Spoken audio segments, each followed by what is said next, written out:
Welcome everybody to another edition of the Naschat podcast. This morning we have a Class 7 driver, but that's not the limit of his talents.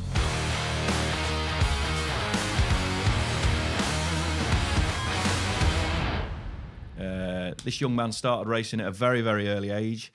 He is a third generation racer. He is the grandson of a legend. He is the son of the fastest bus driver in the East. And he's also a British touring car racer. And welcome to the Naschat podcast, Senna Proctor. Good morning, young man. Yeah, good morning. Good to be on. So, first of all, thanks for joining us. You got a lot going on. Yeah.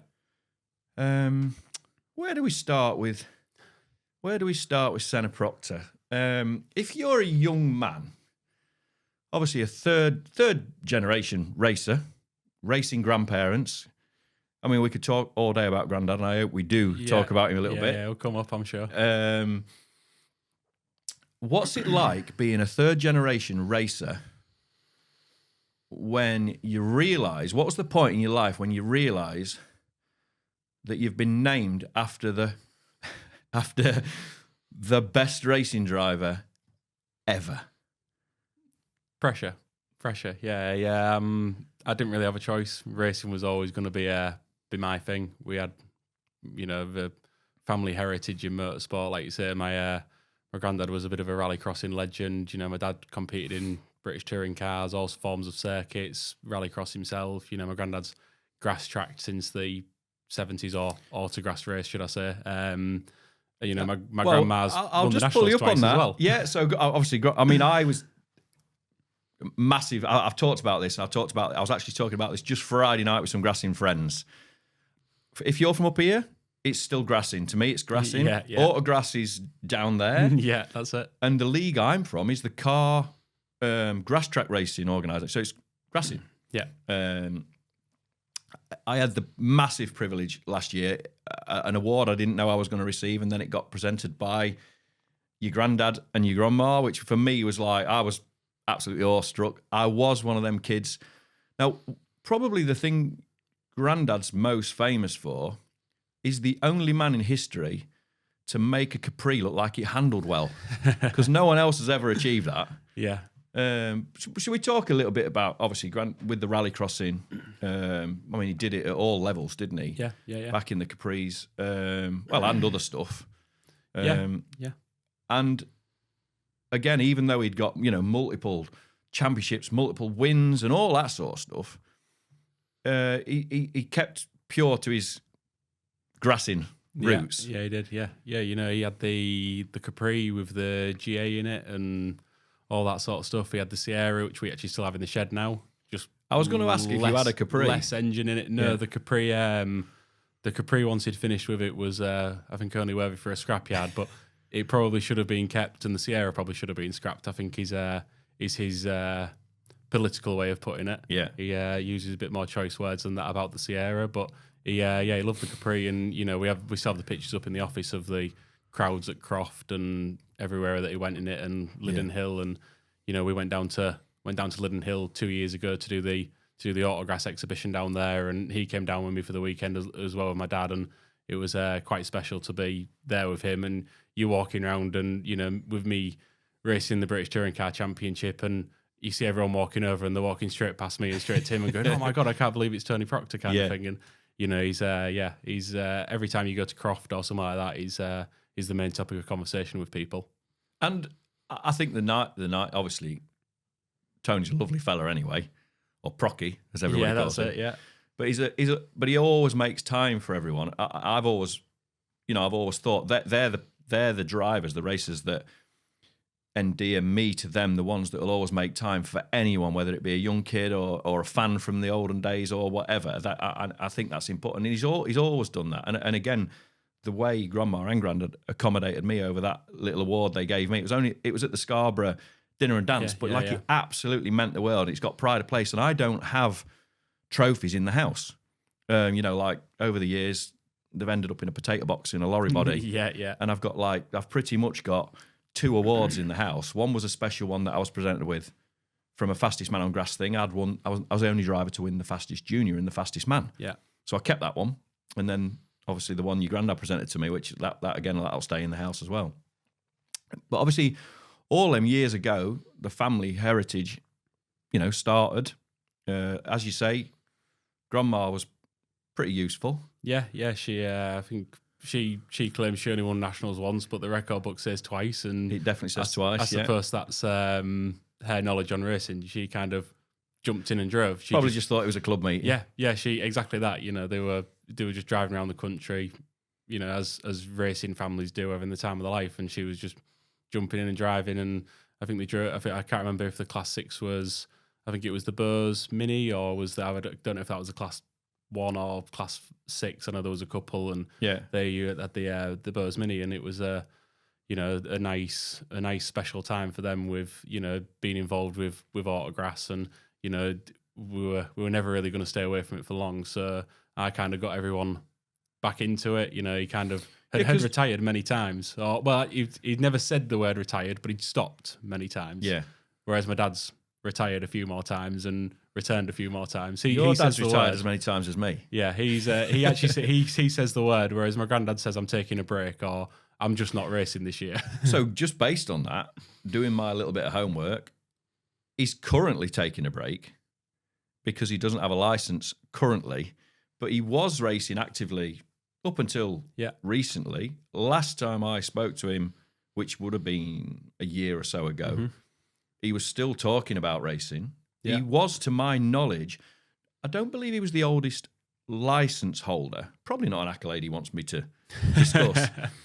He wasn't the oldest license holder, but he was definitely the oldest racing member in the sport. Yeah, active racing. Yeah, probably. Absolutely. Yeah, it doesn't surprise me. And I've applied for his license. Whether he pays his money to do it or not, he's probably just a Yorkshire trait. That might be the hitch, because I have checked. I did check this morning to see if he'd got his license. We've applied. It's just whether he pays the bill. But that's up to him. I'm in trouble because I applied for it. Right. So I'm in trouble with my granddad and my grandma and my dad. So that's my issue if anything goes wrong. But he's got his own park at Scarborough Autograss Club now, and he's got his roll of honour down there now. So he's just got 75 quid. I'm sure he's got 75 quid kicking about.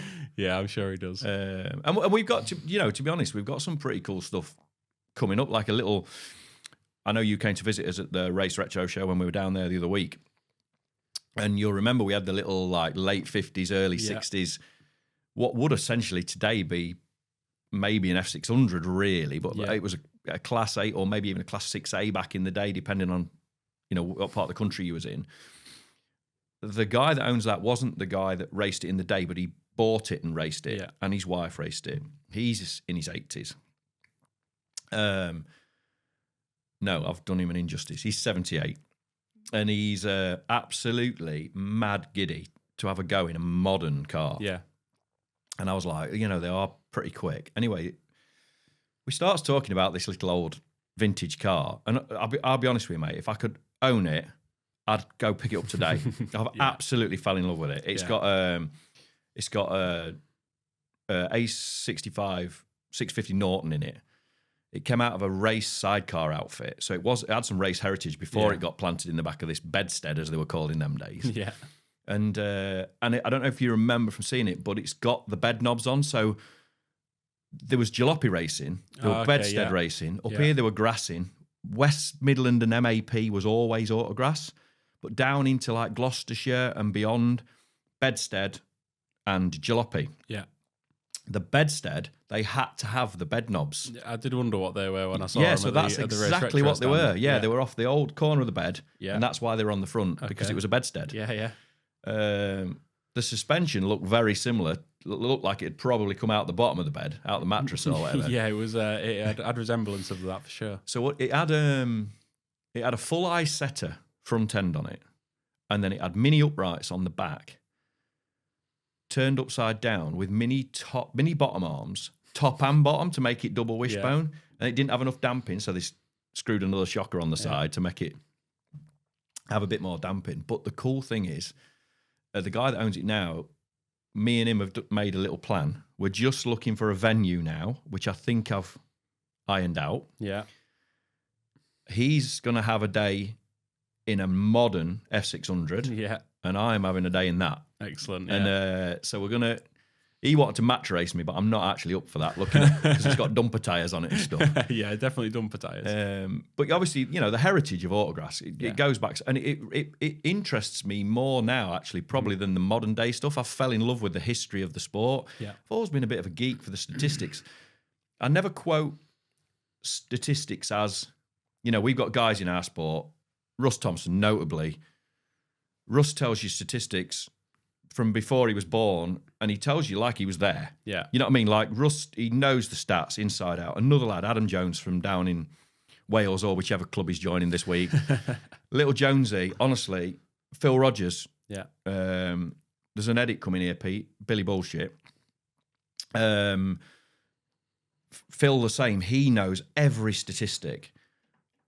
I just have memories. So I can go, right, I remember when that happened, turn 3. You know what I mean? That sort of stuff. But these guys know the stats. Yeah, you find that it's the kind of the top people in the sport that know everything about it. And they know more than you think. They're in love with it. And they're fans, invested. Aren't they? Yeah, they love it. And it's the life, and that's all they think about, and they're invested in it, and that's all they want to do. They want to learn, they want to innovate. And like you say, with the older cars, it's impressive to look back and the innovation that was going on then and what we have now. I mean, the cars now are, like you say, mind-blowing. Fast, and the insane amount of grip that they have. Like when I first got that Class 7 and dropped the clutch out the line, I thought, you're getting shot to the first corner like you're coming out of an elastic band kind of thing, and you think, I wonder how it turns, I wonder how it comes out the corner, and you turn, it turns, you put your foot down, it goes. It's not that simple once you get to the nth degree of finding the performance. Exactly, yeah. But to drive them round, they're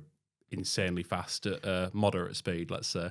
The nice thing is, and I think this is probably where it comes from, the last 2 years ago, we celebrated our 50th National Autograss Championships. So as a 50-year-old racing at the 50th National Championships, I've been here my whole life. I was 11 days old when Dad took me to the fastest man on grass. Yeah.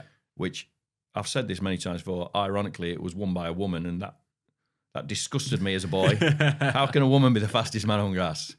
But so the heritage and the history, and now, because we've got that age behind us, Autograss is nearly as old as America, so people are starting to rebuild these old cars and stuff and bring them out, and it's like we talk about with Grandad's Capri and stuff. I mean, if we knew today that Capri that he probably went, he probably weighed it in. You know what I mean? But the truth of it is, if he'd rolled it and kept it in his workshop, it'd still be worth. Yeah. I don't. And again, it's not actually the monetary value now. It's the heritage value. Yeah. Like I've started collecting my old cars. I've got grass track cars. Yeah. And Autograss cars. I've got them everywhere. Yeah. I've tracked down one of my favourites. I'm not going to say which one it is or what year it was, for the simple reason I don't want the guy to put the price. You don't want the price. You don't want to inflate the price. Yeah. That's true. You don't want him to know that you have a desire to have it. No. Otherwise, he'll know that he's got a good customer. I know exactly where it is. I have one of my dad's old bike engine Class 8s from when I was a kid. Bought that with no engine in, just as a rolling chassis, and I know where the other one is. Yeah. And that's fairly local. So I'm after that one. But yeah, the heritage side of it, and if you're like us and you're multi-generational, like my third generation, you are the third. My kids are the third generation in our family. So I like to digress. So our stories go all different directions. Let's wind it back a little bit. We'll go. Obviously, we've discussed Grandma and Grandad. Yeah, a little bit. While them two was off living the dream, they obviously had little Procky with them. Yeah. So your dad, and we do make a little bit of fun with your dad, and I did in one of these previous episodes, and I'm sorry, Mark, because obviously he has had a tendency to have the odd crash. Yeah, he likes to crash. But the car he was driving is phenomenal. The Chevy 3 is just a phenomenal thing. So again, guys, for you guys at home, Senna's dad was racing up till, 2 years ago? Yeah, a couple of years ago. He did suffer quite a sizable crash, but he was racing Autograss Class 3, so that's a front engine, rear wheel drive, pretty conventional layout, as you'd see in like a Mark II Escort ever, but with an LS Chevy in the front of this space frame saloon, quite heavily rear percentage because everything's built in the boot to make them have traction. and it was a animal, wasn't it, this car? And Yeah. looked super cool. It was all in the Golden Wonder NASCAR livery. Yeah, it did look good. Straight out of Talladega. Looked really cool. And anyway, it did actually look like a bag of crisps when he brought it back. Yeah, I mean, it was definitely a good roll. You know, I always thought that he was going to roll when we both had Class 3s, and we both had Chevy Class 3s racing against each other, and it was we had some good ding dongs together, and I thought it'd be wise to get a Class 7, so we weren't racing. Get out his way. Yeah, so we weren't racing against each other anymore. So it was a bit more of a separate weekend for us both. So Dad had been on the trail of Grandma and Granddad for years, obviously grown up around it. Yeah. Obviously with the rallycross and the Autograss. But where did he start? Where did his racing journey start? I think probably on the farm, on a motocross bike or something like that, and always been around racing and quads and bits and bobs. I don't think he did any junior Autograss. I think at that time it was all probably at the time he was growing up of his what would be his junior career. He spent at rallycross circuits following my granddad around, really. So I think he kind of got into racing at the early, once he'd kind of become 17, 18. I'm sure he had a rallycross Novo Class B, I want to say. I'm not too... I've seen the trophies kicking about and the formulas on there. So it'd have been pretty much a front-wheel drive. Yeah, front-wheel drive. 2 litre overall. Yeah, 1600 or 2 litre or something like that. And went and paid a few grand for that after driving some diggers to earn a bit of money to do it. And yeah, he So how did he form that path to British touring cars? Because British touring cars, let's face it, you know, we'll get to your, you know, where you are shortly, but I'm seeing a few kids. So friend of yours, don't know if he's a friend, I don't know how many times you've ran into him. Colin Turkington's lads are grass track racing, aren't they? Yeah. So Colin's obviously well known in the touring car game. The two lads are racing, or have been racing with us. They're making their way into circuits, but they're both still kart racing and grass track racing and circuit racing. Most of the people, so if we was to list a name of the touring car drivers, the Cook boy, I remember because I worked for the DC Cook family and the DC Cook racing team. So obviously Paula raced in touring cars. Paula's brother, whose name I've just forgot for a second, he was in Formula Renault, won the championship. David Cook. Yeah, I think he was an Olympic skier or something. But they'd all had this racing heritage. They'd all kart raced. You know, like you, they'd started at an early age. I've got young Jack Harvey out in IndyCar. Yeah. 4 years old, we plopped him in the go-kart. You know, you weren't even allowed to race till you was 8 then. Yeah. How did your dad manage to not have a racing career until he was effectively old enough to drive on the road and then made it to British touring cars? Yeah, he did his rallycross and then he went off and did Eurocar, which was everyone always kind of tells me was the best racing ever invented and everyone loved it, and it was you know, everyone sort of raves about it like they were the good old days. Yeah, it was super cool. Yeah. I think it was incepted by some Formula One stock car lads. I think they were like V6 Mondeos, weren't they? Yeah, V6 Mondeos, and they had the V8 class as well. Yeah, and then they also had the pickup trucks following them round, which my granddad also had a little spell in. So that's the Sonny Howard. They're the ones. 2 litre pickup. Yeah, they're the ones. Yeah, and I think Sonny was actually running the Eurocars at the time. I don't know I think he built the chassis. He did. I think I was very old. Just born. He was probably 97, 98, late 90s, should I say, when he was doing that. Went in to do ASCAR.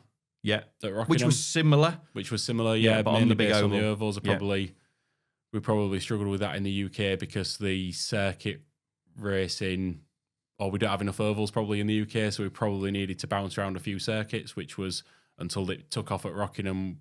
You can't go and build 5 other oval circuits. And the only place they could have possibly made ASCAR work other than Rockingham was probably to run Brands Indy backwards. Yeah, would probably have worked. Yeah, you know or I mean? Stick them on a short oval, but then there was too many of them. They were too big, and all the short ovals over here are short. There was some really good drivers went into ASCAR, like from all formulas. Yeah. I remember a guy, Michael Verges, who had raced I mean, Michael had raced everything. You know what I mean, and like, I think he even did a bit of F1. He definitely tested F1. Yeah, he was the test driver for somebody. I Yeah. can't remember who, but yeah, there was definitely some big names in it. And I remember my mate Paul Harvey putting him in the gravel in the Palmer Audi Championships, and that was a good conversation.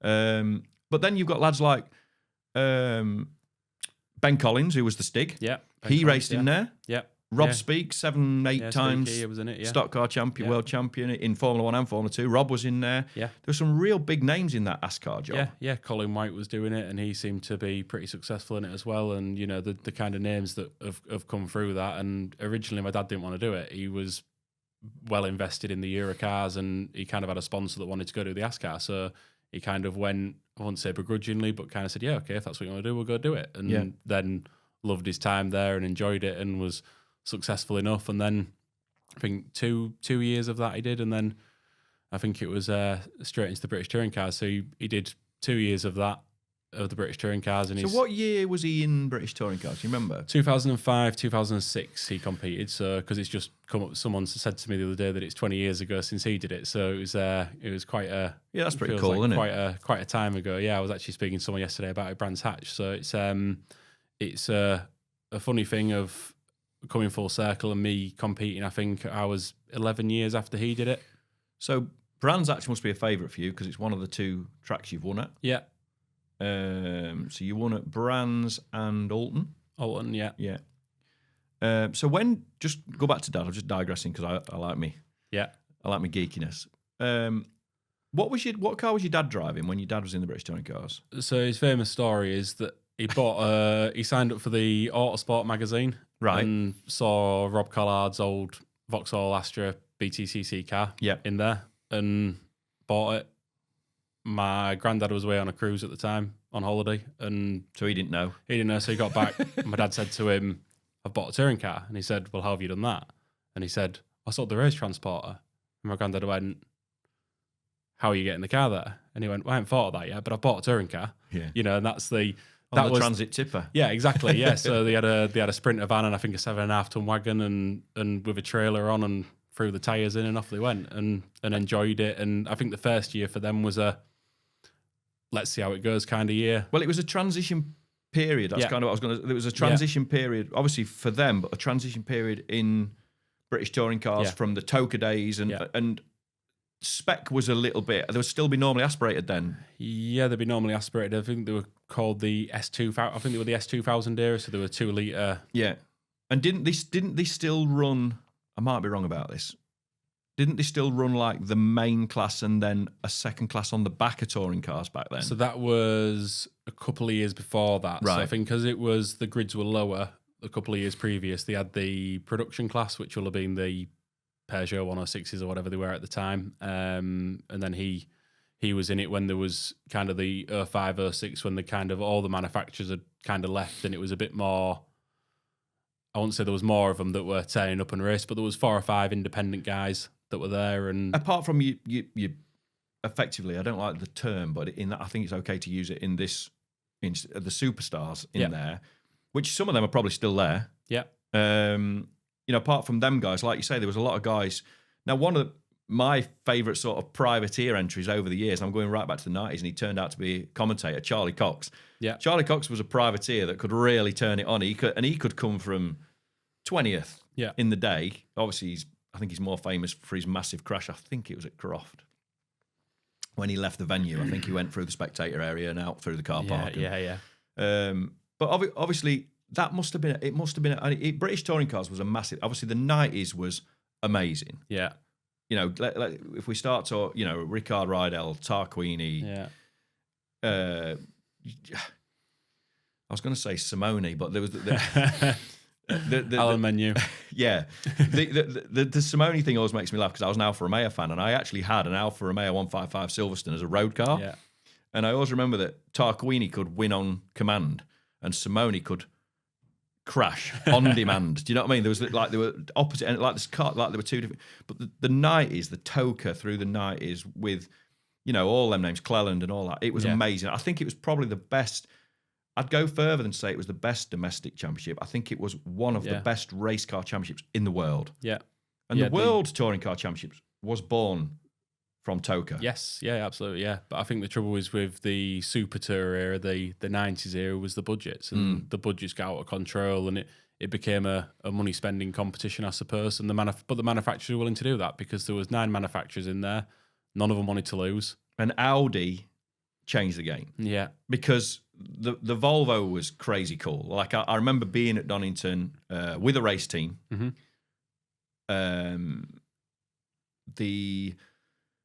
The first year of the Volvo was the estate car. Yeah. I do seem to remember, I might just be rose-tinted spectacles, but I think Rydell won both. It was a double-header. But I've got in my head that John Clellan won it, actually, but things are hazy at my age. Yeah. We was there that year, I believe, with the ex-James Thompson Honda Accord. Yeah. And we also sponsored Daley Thompson. Do you know who Daley Thompson is? I know the name. So do you know who Daley Thompson is, Pete? I do. So Daley Thompson was a world decathlete. Yeah. And obviously, as he got a bit older and he came out of the Olympics and all that, and I believe he was he a gold medal winner, Pete? Gold medal winner. We'll go with it. Yeah. And we used to do a lot of subcontracting for a company called, when immobilizers were new, called The Immobilizer. Yeah. And on the side of the Toka package was the XR2 Challenge. Yeah. I think it was XR2Is then. It had progressed a little bit. They'd made them fuel injection and they went a bit slower. Yeah. And as you do. And we used to run this car for Daley Thompson, and man, he could crash. Like you nearly needed to reshell it between runs. Do you know what I mean? He used to, but he was a lovely fella. But the touring car package, obviously back then was, like you say, it was crazy good. But then Audi came along. Yeah, it was 4-wheel drive, the first one. Yeah, with Beeler and Bincliffe, I think it was. Frank Beeler, I remember. Yeah, Bincliffe. And the problem was these things used to leave the start line in such a fashion that you could just get in front, park the bus, and win everything. There were no real restrictions back then, as in like now. Are you still running like a ballast rule? And yeah, so all the cars are to minimum weight in the British Touring Car Championship. Or sorry, there is a minimum weight. I don't know if all cars are to it. We don't. Should I say no one's under it? It's whether people can get to that weight. 'Cause some cars are bigger, some cars are smaller, and Toka make provisions to make sure everyone can get to it and do their best that they can. But if you build a heavy car, then you've got a heavy car. So you are 10 kilos? Yeah, mid-12s. Yeah. Mid-12s with driver. So they're not the lightest things, but they're... But at 1,200 kilos, you're now 2-litre turbos. 2-litre turbos, yeah. So you're 340 horsepower. The engine manufacturers are always wary when you have someone say, what brake horsepower are they? You go to the engine guy, what brake horsepower are they again? And he goes, well, they're somewhere between. And you go, okay, you're not telling me the truth. Somewhere between 200 and 500. Yeah, exactly. So I think they're around 400, I think. Yeah. Depending which dyno you put them on. Okay. And depending which engine builder you speak to. And depending on what the weather's doing outside. Exactly, yeah. So let's go back a little bit because I've moved on 2 steps. We're still talking about your dad. Your dad went through touring cars. Couple of seasons. Yeah, a couple of seasons in touring cars. He had the first year was a suck it and see year. Let's just turn up and see what happens. Got a Honda Civic off of Tom Chilton the next year. Drove that, enjoyed that. Had another good year, really, and as good as a privateer could do. Yeah. Running it kind of with I bet the Honda must have been chalk and cheese compared to the Vauxhall. Yeah, he said that they sold that and the Honda was just, brilliant to drive. I think he was always regretting not putting a good engine in it or just going the extra mile, but he couldn't afford it at the time. We couldn't stretch to put in the engine that he wanted to put in it, and he was just there doing it, and hopefully that the engine would be good enough, but it wasn't really. He rented a Neil Brown engine for the last 2 rounds that he did, put that in, running around in the top 5 or 6, and he went away happy. He couldn't throw any more money at it as such, and left. And am I right in thinking that Neil Brown is still doing the engines in? Yes. So Neil Brown Engineering builds the engines for, I believe, Toyota and BMW. He's always been BMW. I think Toyota started using him a couple of years ago when they went to their own engine. But yeah, he rented his engine and went off happy, and I think after that he kind of proved what he needed to prove. Had a couple of years out, got the bug again, went back, raced a Ginetta G50 on the Turco package as well because he wanted to be around it. Yeah. Broke his back in a big shunt at Alton Park. 2 cars darted either way, and 1 car was sat in the middle of the track sideways in there. I think 2 vertebrae. Probably the worst accident you can have on a circuit is when the waves part and there's a parked car. It's the worst. Isn't it? Out of turn 1, 2 cars one went one way, one went the other, and there's a car laid across the middle of the track. Broke his back. A couple of years out, recovery, get back to work and get back into the swing of things. I'm pretty sure he's working pretty soon after with his back brace on, and off he goes again. Yeah. Get the welder out or something and chew about with some digger buckets or whatnot. But he did the same thing again, a couple of years out, recovered from the back injury, and then did the Clio Cup Championship. And after the Clio Cups in 2011, I got into Autograss in a Class 1 Mini in 2012. As a junior? As a junior. Yeah. I was 14, I think. Yeah. So quite a late start for you because you'd have been allowed to start at 12 then. Yeah. We always did bits and bobs with go-karts. We had a couple of zip karts, me and my sister, and we used to go to PFI, but my dad was always busy working and, trying to pay for all the other things that you have to pay for in life and whatnot. Yeah. So and with his racing, and I wouldn't say uninterested as a kid, but I wasn't chomping at the bit to go racing every day. I was quite happy going with the flow and you was going already with him called racing. Senna. Yeah, I was quite happy going with the flow and going with him racing, and just got into Autograss and in 2012, and then in 2013 another year in the juniors again. And my dad and granddad, that's when they got the bug again. Yeah. And my granddad bought a Class 5 off of, I think it was Lee Cox down in Hereford. Yeah. My dad bought a Class 7 off of Carl Mosley, and we kind of had all 3 cars all sticking up the same going racing. So your dad bought the Chinky Seicento 7 off Carl. Yeah, with I believe it had Gixxers in it. 2 Gixxers in it. Yeah, it was Gixxers. Yeah. So that's a Fiat Seicento body shell, fully space framed, 2 Suzuki GSX R1000s, 1 in forwards, 1 in backwards, through a gearbox. Yeah. I do remember the car. Yeah, that was through a drive box. When Carl had it, it was normally full of empty beer cans and a few brake fluid leaks and stuff like that. I think my dad tried to follow that tradition a little bit. Oh, did he?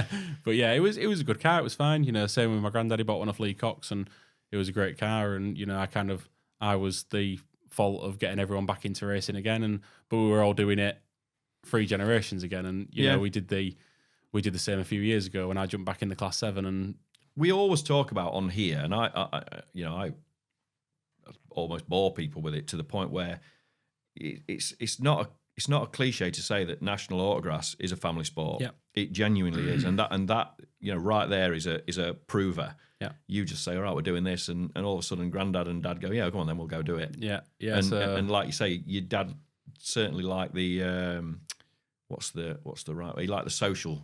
Yeah, he likes the social side of it. Yeah, he enjoys the social side as much as the racing. But as he stopped racing in 2011, as such at the time, from his, I won't say serious racing career, but it's from his circuit racing career. He always loved the circuits. He was always mad about circuits. The same as me. He loved the circuits. We both love the Autograss as well, but that was where his heart was. So he kind of stopped doing that and enjoyed his racing through me, and kind of went for a bit of a play on a weekend in an Autograss car. So you're now in your second junior season, still racing the Mini, 14 years old. Yeah. Not really many options on the table at that point other than a Mini. Yeah. I think, could you probably have had a Micra back then? I believe they came in the start of 2013 or maybe the end of 2012. So we had a couple of Micras bashing us minis around, and a couple of home built ones who like to be smug when we've all paid a fortune for our minis and run down the side of with us. Your $5,000 standard engines. Yeah, they're the ones. Yeah, I've paid for a few of them. But we so just based on that, just for a sec, who was your engine builder? Are you a Tom Bell? Oh, so you used Tom. Yeah, Tom's great. So I was always with Tom. I wasn't sure if you was a Slim Speed. No, so yeah, Slim's obviously a close family friend, but I bought Nathan Saunders' car to start with. Right. For in 2012 to start. That had a TBR in it. Yeah. I rolled that into a ball after 2 meetings. Bought Ash Thompson's car from York. Yeah. So the York 19 car, he just built it fresh for that season. Yeah. I'd rolled mine into a ball, and he was and ahhing whether he was enjoying the sport at the time, and had a bit of time out, so we bought that one. And then eventually buying, at the end of 2012, I used the Ash Thompson car the whole year. Served me really well. Great car. Still got it sat in the shed now. Have you? Yeah. That was a nice car. That was really that nice. was beautiful. That was like a brand new build almost, weren't it? Yeah, it was. Yeah, it was a lovely car. It served me really well. So there's a credit to them building that. And then bought Shane Deegan's Mini to compete in the Bass and the Nationals the year after in 2013. So we raced that as kind of the Bass and Nationals car. Jumped in it at the start of the year. And the Deegan Mini would have already come out of the Tom Bell. Camp anyway. That came out of the Tom Bell camp as well. Yeah. So we were always a Tom customer because every engine was already built by him. And then we just progressed, did okay in Bass. We had a good year really. We still weren't probably on the level where everyone else was, where we were out every single weekend doing bits and getting up to speed. We were just doing 3 or 4 club meetings a year. Then the Bass, I was lucky if I did 10 meetings in the year really. I think to do or certainly the way I did the Bass, and I always go back to 2009. I finished the season with a broken arm, and I couldn't race. I did the last Bass around with a broken arm, but I couldn't race the last 2 meetings of the year. But I always seem to remember there were 39 fixtures that year. Yeah. And I raced 37, and then I lent my car out for the 2 I couldn't race because I had to be at racing. Do you know what I mean? Yeah. And then this year, obviously, everything really kicks off. Nottingham's had a season opener already, so everything kicked off last week. But then there's test day Saturday, only test of the year effectively, and then racing Sunday, and we're just not ready. And like we had the conversation last night. My kids are into football and dancing and everything else. Alfie's flying at his football. And when I said to him last night, look, I don't think we're going to be ready, it was like, okay. And it's like, no. And I had that sort of thought to myself, who am I actually doing this for? Do you know what I mean? Because I'm not racing anymore. Yeah. And then I'm out there till 10 o'clock every night trying to get his 8, because obviously Alfie's 16 now, so he's got off into class 8. But really, the season has started, but it's all going to wind up to a sort of melting point at the end of March. Yeah, and that's the beauty of Autograss. You can race every single weekend if you want, or not. Yeah. You can. But do you feel though, if you would have raced back in the day, if you'd have been out every week, it would because I've always felt. Do you know what? I get to a point, and I'm quite clinical with things. I can roll it and go out and win the rerun with the tracking 40 mil out, and but then I get back, and if it's not perfect for the next race, psychologically, I'm affected by that. Yeah, you need to know that it's right. But like you say, if you've got no other choice, then you've got to get it round. But that's where racing every week, for me, just kept me so strong. Yeah, you like almost. And I used to remember I have some friends. I know you know them, local family to me. They were Scarborough members for many years. We went straight after racing. It was always back to Nightingales for a Chinese on the way home. Well, when you started, Rich were probably the chairman of the club, I would imagine, at Scarborough, because Rich Nightingale was chairman for quite a few years. Yeah, possibly, yeah. And so it was always back to Nightingales, Chinese, racing Chinese. And we used to get back, and I always used to remember, like, fondly, and not in an arrogant way, but we used to go, oh, how did you get on today? Jimmy had like, oh, I had a second and a third, and so-and-so, oh, young Tom, I remember young Tom Bendel. Tom was really fast. Yeah. And Tom would say, oh, I had a first and a second, and I'd be 3 wins. Yeah. And it wasn't arrogant. It was just, we was racing at that level where I didn't expect anything out of a club meeting. I just, if I was going to Sturton or Scunny or York, if I came home with 3 wins, I couldn't eat my Chinese. Do you know what I mean? I'd be back at work. Yeah. And it's, so I do think that in the continuity in Autograss makes a massive, I mean, it must do on your circuit for hitting your markers, and but obviously you get to test, don't you? Yeah, we get the test days. We get, usually we'll do between 4 and 5 full test days at the circuits we're racing at. And the thing is with the circuits, they don't change generally. There's a few new cabs here and there, but we can review the video, we can review the data from last year. We know we're strong.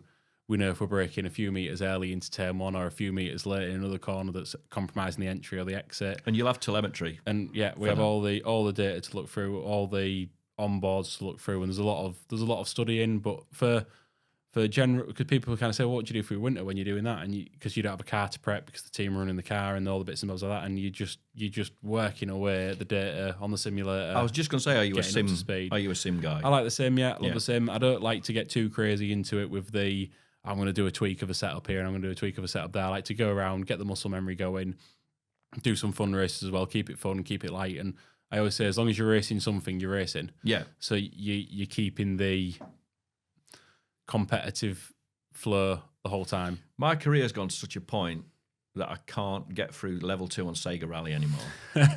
So I've stopped going in the arcades. I used to be good at Sega Rally. Thank you for joining us on another edition of the Naschat podcast. Today's edition has taken a journey like it always does, and with Senna Proctor giving as good as he got, it's turned into another bumper edition. So thank you for joining us on part 1, and please make sure you check in on part 2 coming soon. As usual, this is not possible without your likes, your shares, clicks on the button to subscribe. Please send your messages, please send your questions, and please remember to check back in very soon.